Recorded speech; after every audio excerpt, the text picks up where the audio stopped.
Welcome back to Off the Record, a radio playlist where I help you discover new artists and new music. I'm super excited because normally the show is only on Spotify, but I'm now uploading to YouTube as well. So you have two options to listen to this incredible show. We have two incredible guests on today, but before we jump into that, let's talk about some new releases. Lola Young released her newest album, I'm Only Myself. It's incredible. I encourage you to go check it out. It's a lot of fun. The Favor, which is made up of Ash and Phineas, just released their newest album.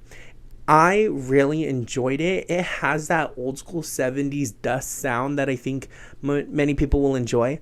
But the one that really took the cake is Stevie Nicks and Lindsey Buckingham released their album Buckingham Nicks, which is the lost album before they joined Fleetwood Mac. So again, if you miss that like dusty rock sound, if you know what I mean, it's like a sunset, it's mountain-esque, then you want to listen to those two albums. Evan Horner, who is an indie folk artist, just released his newest album. Again, right in the money of what his typical sound is. Then we have David Lewis, who released his album Barstool Sermon, and this country album has the same 90s country energy that Zach Top has that he was kind of missing in his newest album. I highly recommend you go listen to it. Charlie Pittman, who's a good friend of ours, just released his EP Okay Again, and we're going to chat with him next week about it. Luke Robb, who's been on the show, released his song Goodbye. Harrison Crammon released his song Beautiful Chaos, and Rocco Gorelick released Turn Me Loose. So I hope you enjoy these new releases. If you're watching on YouTube, the best way to experience this is to hop on over on Spotify, because after each segment, all the songs that I just talked about will play in order. Well, Sally doesn't see she sells me out.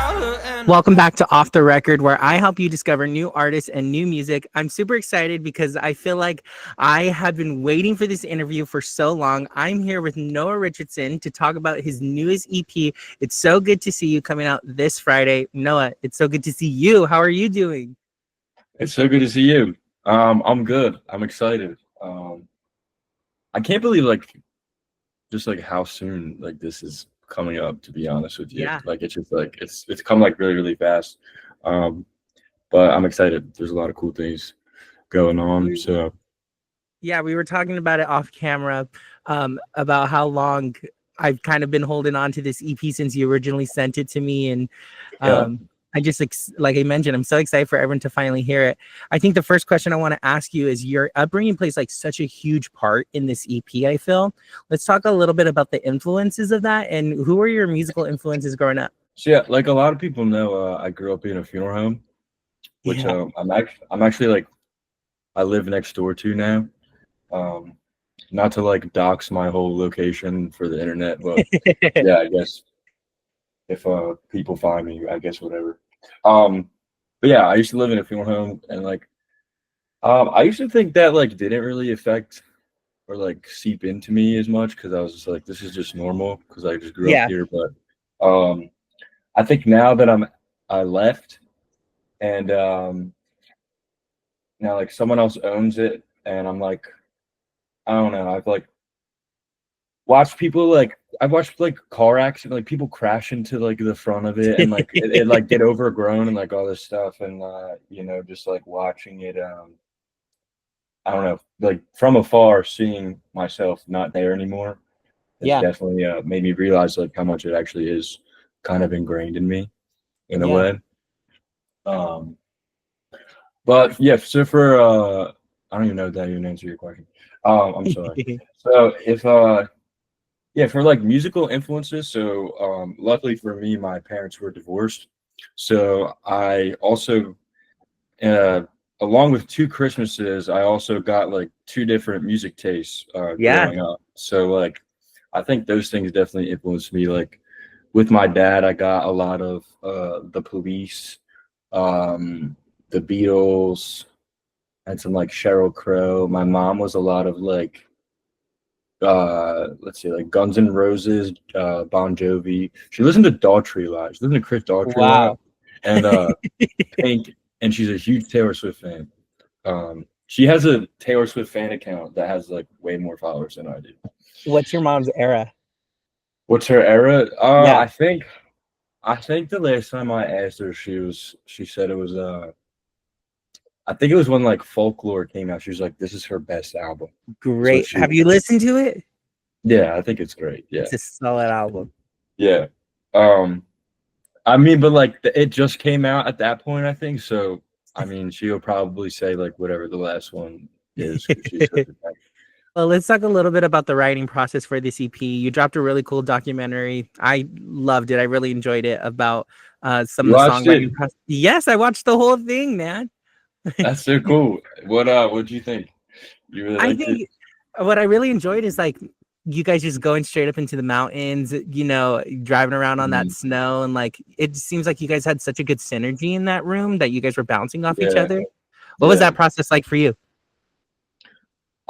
It was really cool. Like, I think so. I demoed out everything really here, in my apartment, and kind of like had these demos together, and then was trying to find a producer, because I really wanted to do like a 90s alternative sound, like Hmm. kind of like, and I've usually only done like samples and other stuff. And I was like, I really need some like live drums. I really want someone who's like gonna bring out like that kind of energy.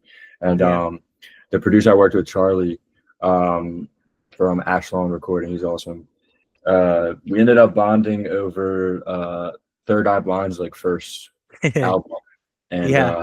we were like, yeah, like we both love that album, and like that was like a big influence for the sound of this. So yeah, it was scary at first because it was my Really? first time doing live drums. Yeah, it was my first time doing Wow. live drums on something. Yeah, and I didn't know how the process was going to be. A lot of the takes were like super like live recorded and everything. Usually it's like um I'm able to like adjust a lot, like record something and Hmm. change it. But um I loved it. I think it was a great time. We laughed. Like it was exactly like what I kind of wanted, the energy that I wanted, because like we all just like went up and like had a good time and like bullshitted. And Yeah. I think that like poured itself, like that fun kind of like poured itself into the record. And like I really feel like that's what I needed. And that's Hmm. like what I wanted to do. So yeah. You talked a little bit about like that 90s influence. This album Mhm. is such a coming of age film in itself. Was that Yeah. like the intention going into it, being like this is what I want it to be? Yeah. Yeah, I mean, like before I did music, like I mean, I'm still like a big movie buff, but like I wanted to do like screenwriting before I wanted to do Really? music. Yeah, I was like really big into screenwriting. And I don't know, like even especially too like when in like the early 2000s, like again, I was like 5 or like 6, whatever, but I watched like my older brother and sister like be teenagers in that era. Yeah. So like all of the things that they did, and like when you see like your older brother or sister be teenagers, you're like, holy shit, they're like the coolest people in the world. Like they had like the coolest music taste and like watch like the coolest movies and stuff, and like that all trickled down to me. So like I think this was kind of me fulfilling like some of that, wanting to be, um, I don't know, like this, bringing some of that like coming of age stuff. Yeah. But there's also like this record to me feels like now I'm like in my mid 20s. It feels like Mm. coming of age for like someone who's finally becoming like an adult instead of like Yeah.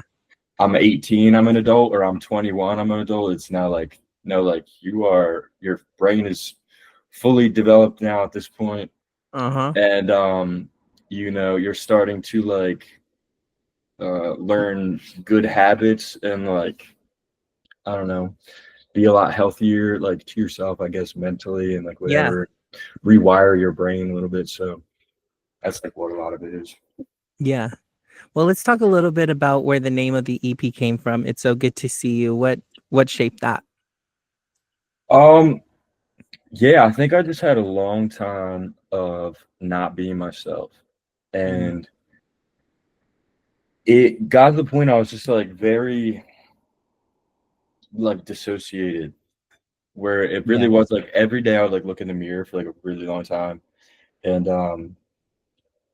just not recognize myself, like Mm. honestly. And like I have a lyric like that in Gifted Kids, like in the Uh-huh. second verse is something like that. Um because it was literally just every day I was just like look at myself and like I don't really know who this person is. And then I would get Yeah. like it just creates this like weird zone out effect. I don't know what it was. And Yeah. yeah, I making these songs, I was really just hoping to kind of like one day be able to like look in the mirror and like be able to see myself again. Um and I think I'm like, yeah, to be honest, like I think it actually worked. Like I'm actually, feeling That's at least see awesome. my thank you. But yeah, like see myself, but also or see myself like who I used to be, or like just see like an actual like the newer like better version of myself, or like Yeah. grow into like something I'm supposed to be, I guess. But yeah, Well, off the record, gifted kids. When I first heard that, that was such an earworm. I think there was like so much yeah, power in your first line being all the gifted kids are stupid. Like yeah.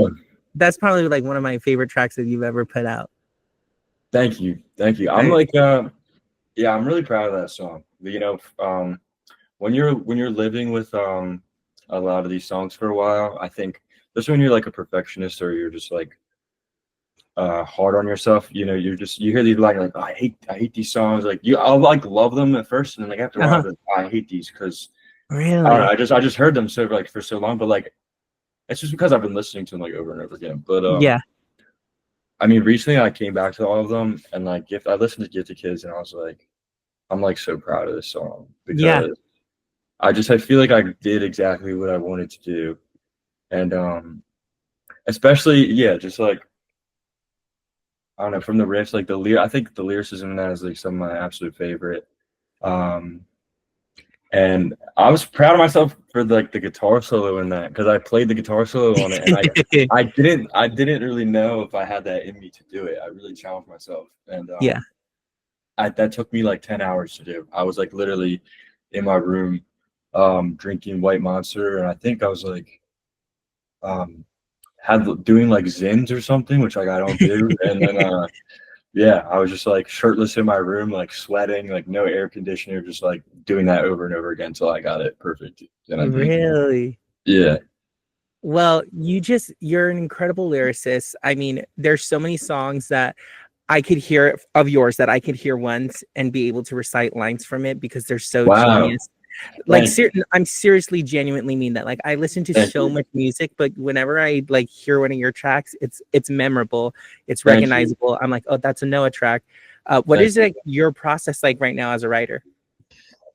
As a writer, it depends. Like sometimes I'm in different modes where I'm like every single day, um, I'm going in with like no expectations, like just a lot of times like I've seen people compare songwriting to fishing, Yeah. and you're kind of just showing up and being like you can't be like, okay, today I'm gonna write like the best song in the world or like whatever. Like Hmm. you really just have to not judge what's happening and just like really talk to yourself and be like, what am I actually feeling? How can I? And like I think when you're really honest and like you really say something that's really honest, no matter how embarrassing or like crazy it might be for people to hear, because like that's what'll stop you is like when you're like like I want to say that but like I'm gonna be judged, or like Yeah. this is gonna like the public is gonna hear this, so like whatever. So like I try to like not think about that, but when you do that you just it's kind of like there's like a string on your sweater and you're like pulling at the string, you're like, okay, like we got some more here, like Yeah. you just follow that like rabbit hole down, which is really really cool. um but yeah, um there's that. I think a lot of the time too, I just have a notes page where Uh-huh. it's called lyrics and concepts, and I just have like lines and lines and lines and lines and lines and lines of lyrics, just like even just like one liners Wow. or like a couple lines, whatever. And the thing that's bad is that I I do that all the time. I write them down, but a lot of times I don't ever go back to it. Yeah. So it's just like a graveyard of stuff that's there. Just like this giant 200 bullet point list that won't be touched. Yeah. Now it's time for my favorite part. I asked for you to bring 3 songs from 3 other artists you'd like to share with us. So feel free to share those as well as why you chose these songs. Yes. Okay. So the first song I chose is a song called "Redacted" by a friend of mine, Kevin Walkman. Awesome. He's also a Philly artist. We were actually neighbors growing up. He lived Oh, that's across the street. awesome. Yeah, and he's like a fucking killer artist. Like, he just released an EP that's really, really good. Um, yeah, I love the song. He has a song that is unreleased that Okay. maybe if you like he sees this, then like this will put the pressure on him to release a song because it's like my favorite song. It's so good. Um, also, the second song is a song called Nevermind by my friend Dozy. He's like an LA based artist. He's like my brother. We've been internet friends forever. We recently just got to meet up at a camp in New York City this summer. So Oh, that's after so like cool. yeah, after like 4 years, we finally like got to meet each other, and like it was just like we were like it was like long lost brothers. It Oh was so cool. man. Yeah. Um. Yeah, he just released the EP. This song, I love this song. Um, Another song. I found this song, and I couldn't believe like how many streams it had because it's like this song. I feel like is gonna be huge. I love the song. It's called "Cocaine Blonde" by Carver Jones. Okay. And like it's such a vibe. It's like kind of got this like Dominic Fike, like Oh. sort of. It's just like it's so sick. And I love Dominic Fike, so I found this. I was like, this is fire. Well, Noah, thank you so much for taking some time to come and chat with me today. Again, Of your course. new EP, It's So Good to See You, comes out this Friday. But until then, I hope everyone enjoys Pushing Daisies. That's my pretty little baby. Welcome back to Off the Record, your favorite radio playlist where I help you discover new artists and new music. I'm super excited because I'm here with Aidan Osias, who just released his newest single, My Baby. Aidan, how are you doing today? I'm great. How are you? I'm good. I'm excited to chat with you. So you grew up in Memphis. How has that taken shape and form in your musical influences growing up? Yeah. Well, I would say like growing up in Memphis didn't necessarily shape the musical influences I have specifically, but definitely helped me get like introduced to music at a young age because there's such like a rich music culture in Memphis. It's like just a big thing. And so like I grew up singing in church choir, stuff like that, but you could probably find that anywhere. Yeah. Yeah. Who were your music influences growing up? Like who did you often catch yourself listening to music with, and what were they playing for you? Well, it was always like my mom in the car or like in my own headphones. I would say the Beatles was the biggest group for me growing up, and then also Queen. Oh wow. Yeah, Okay, I could see those influences 100%. yeah. So when did you decide that you wanted to start making music yourself? Probably like 2 years ago. I started playing guitar when I got to college, and I didn't really know what I wanted to do yet. Like I was studying something I didn't want to study really, just kind of trying to What figure it was all it? out. I'm curious. Psychology. Okay. Yeah, and I still minored in it, but then I found the guitar and I just started like playing it all the time. And then I've been playing for about 2 years, and then I wrote my first song, and I was like, wait, this is pretty sweet. And so then I was like, yeah, I'm gonna just keep on doing this and see where it goes.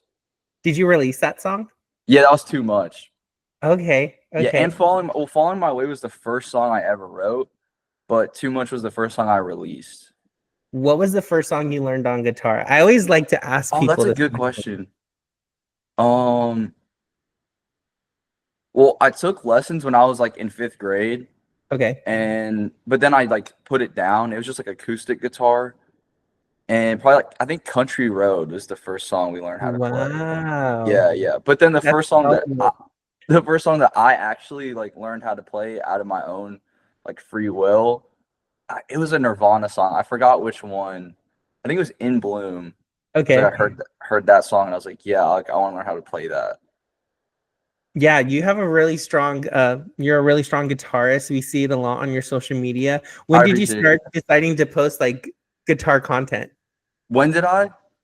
Yeah, like what was that what was that transition like, being like, oh, I'm gonna start posting? Like, was it just for fun or Well, I thought that it was a good way to get exposure, like for myself to put myself out there. Because I think it's hard to, put yourself out there in the world and just be like, it's kind of like a vulnerable thing to do, and so I kind of like forced myself to do something I thought would be uncomfortable. And so when I had enough confidence in my like playing ability, I think I had enough confidence to be like, all right, I'm gonna start posting videos of myself playing. That's so cool. Yeah, So, question for you: what is your songwriting process like? Because you're, like I mentioned, you're both a very strong musician as well as writer. I appreciate it. Um, I would say my process is it's not really a process. It kind of just happens, if that makes Mhm. any sense. A lot of the times I'll just be sitting playing guitar and then like something will just happen randomly from it. Like there's no intention behind it. Most of the time I never sit down with the intention of like, okay, I'm gonna write a song today or something like that. A lot of the times it just ends up happening. But I think for me, I have to practice writing the actual like words Yeah. to get all like the junk out of the way. So then when I sit down, I'm already kind of able to just spit up the final product. Most of the Yeah. time it's like a 15-minute process and like it just kind of happens like that, and then I generally don't go back and change any of the words or anything like that. Like it just kind of just keep it simple. Whatever I ended up saying at first is what I had to say. Hmm. Yeah. Is there a lyric of yours that like sticks out that you always come back to?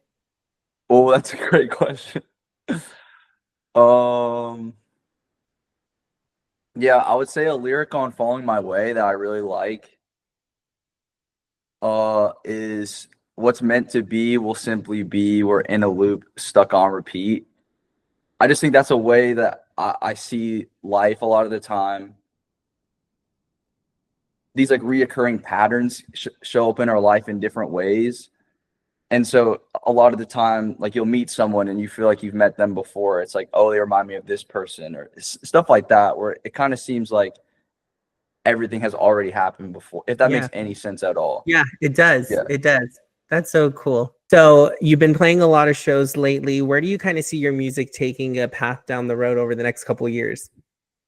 Well, I try not to have like too many expectations about anything, but I would say in 5 years, I would love to be playing in different countries. That would be sick. Wow. Oh, Yeah. that's not a hard goal at all for someone like you. We'll see. We'll see. That would be awesome. Like to have my music take me around the world. Like that would be the dream in the next 5 years for sure.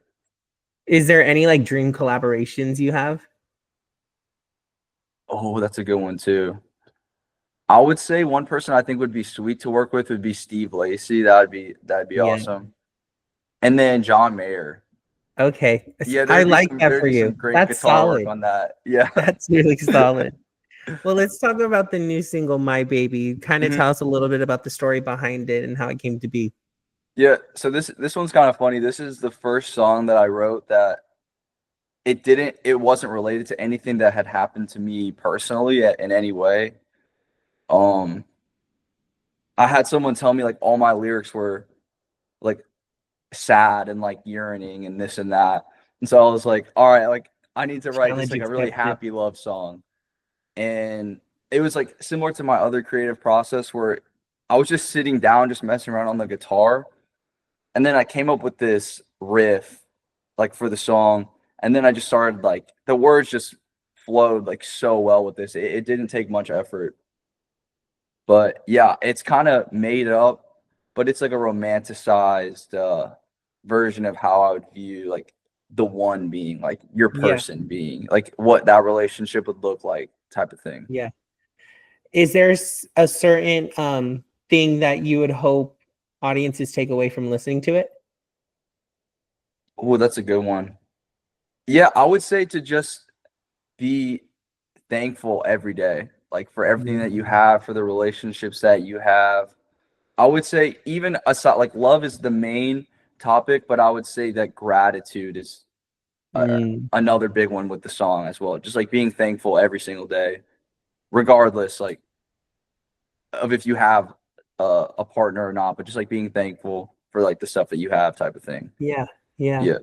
Well, Aiden, it's time for my favorite part of the show. I asked you to Okay. bring 3 songs from 3 other artists. So feel free to tell us the songs and a little bit about why you chose each of them. Yeah. Okay, so the first song I chose is a song called Strategy by Archie Bell and the Drells. And Okay. it's kind of like a disco funk type of song. That's like been my favorite genre recently. Great. Yeah, and so like that's my go-to in the morning. It's like when I wake up, that's like my favorite song to start the day with, for sure. Okay, I have a theory about this. I have a theory that certain genres should be listened to during certain times of the day. Yeah, that's That's for like valid. me personally. Are you the same way? Yeah, definitely, definitely. I would say it's hard for me to decide which genres would be for which, but I would say like disco is a great thing to listen to in the morning because Mhm. it gets it's just such a happy genre. I would say if Yeah. you're listening to sad music as soon as you wake up, like you do you if like you do you for sure. But for me personally, that's not the best. That probably wouldn't be the best for my mental health because music is such like it definitely affects your mood whether or not you Yes. know that.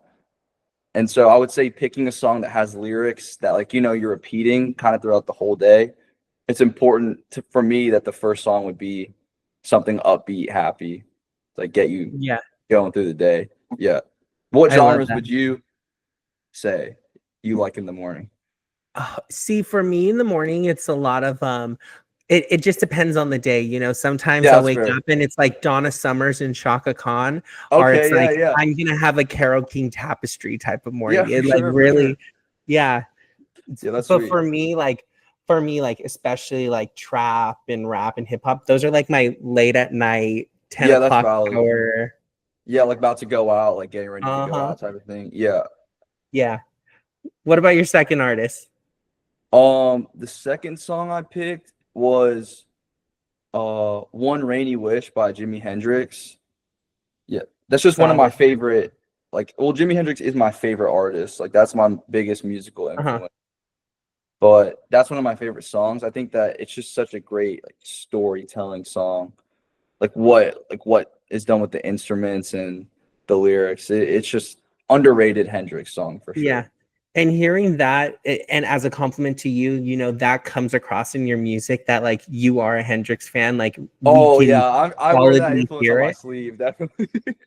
But you do it so respectfully. It's not an imitation, is you I taking appreciate it it. I back into appreciate your it. own way. Yeah. Yeah. I mean, it's just like it's hard to be a guitar player, and it's impossible to be a guitar player and not be influenced by him in some way, you Yeah. know? Yeah. And your third artist? The third song I picked was by Cosmo Pike, a Okay. song called Cursor's Lament. It's one of those songs where it blends so many genres together.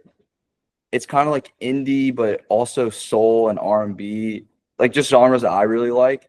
And Uh-huh. I really enjoy his voice and I really like his lyrics. Like he's from the UK, so he's got like that like London accent in his singing. Uh-huh.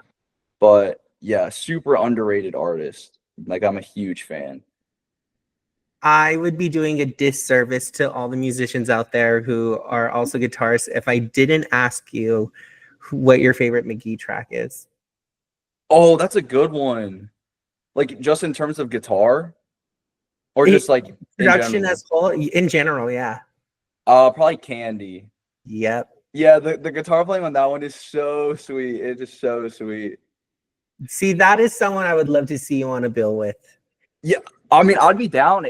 McGee's just one of those people where it's like, I don't know, like I would never try to do anything similar because it's just so unique. Like Mhm. you can definitely hear the 80s inspired guitar tone, like the Police Prince type of thing, but Yeah. like he's definitely doing his own thing with it, and it is so cool. Yeah. I'm just he's such a good player, and I would definitely like throw you, like I said, throw you up there together and Yeah, that's all. I love to appreciate that. see That's that. awesome. Well, Aiden, thank you so much for coming and chatting with me today. Yeah, I thank you really for having me. appreciate it. And I hope everyone enjoys my baby.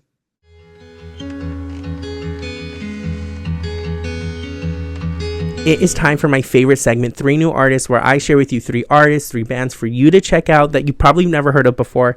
And today, I know you haven't heard of these. First off, we have Flower Kitty. They're a femme grunge punk rock band that is just like making waves. You're going to want to hear these guys because when I heard them, I was like, these guys emulate what like the Freaky Friday soundtracks wish they could do. Then we have Grady and the Hootin' Bandits. They have 0 monthly listeners. I was sent this album and I was like blown away. It has that like Joe / Houndmouth energy mixed in together. Oh, it's just an incredible EP and it needs to get some attention. Last but not least, Isaiah Thomas and I have been great friends for a little while.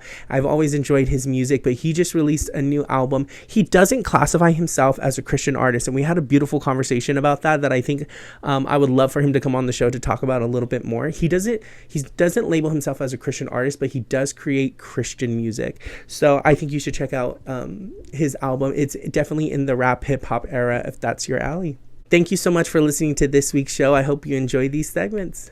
And if you're watching on YouTube, make sure to follow over on Spotify as well to hear the songs in order. Thanks so much for watching. I'll see you guys next week.